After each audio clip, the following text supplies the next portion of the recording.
গভীর সবুজে ঘেরা একটা পরিত্যক্ত জঙ্গল। দিনের আলোতেও সেখানে একটা অজানা অন্ধকার লুকিয়ে থাকে।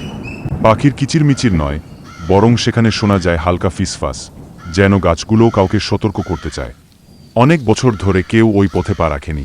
বলা হয় একসময় মানুষ এই জঙ্গলের মাঝখানে একটা ছোট রাস্তায় চলাচল করত, কিন্তু হঠাৎ একদিন সব থেমে যায়। কারণ রাস্তাটির শেষ মাথায় ছিল একটি পরিত্যক্ত বাড়ি। চারদিক ধুলায় মোড়া, ভাঙা দরজা আর জানালায় দাগ।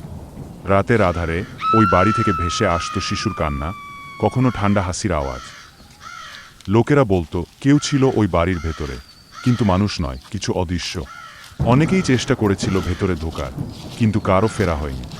অবশেষে একদিন সকালবেলা দেখা গেল বাড়িটা আর নেই। যেখানে একসময় দাঁড়িয়েছিল সেই অশুভ ভবন, এখন শুধু পোড়া মাটি আর ছাই। অনেকে বলে ওটা নাকি নিজের দোষে নিজেই ধ্বংস হয়ে গেছে। আবার কেউ বলে আজও মাঝরাতে সেই জায়গা থেকে শোনা যায় ভাঙা দেয়ালের চাপা কান্না। তবে একটা কথাই সত্যি, এই জঙ্গল আর কখনো আগের মতো হয়নি।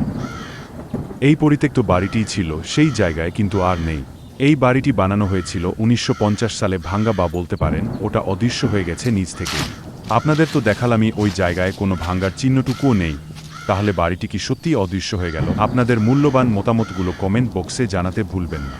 ভিডিওটি পুরো দেখার জন্য অসংখ্য ধন্যবাদ। এই রকম সব ভৌতিক স্থানের ইতিহাস জানতে এখনই আমাকে ফলো করুন, বা আপনি যদি ইউটিউব থেকে দেখে থাকেন তাহলে সাবস্ক্রাইব করুন আর আমাদের পাশেই থাকুন। ধন্যবাদ।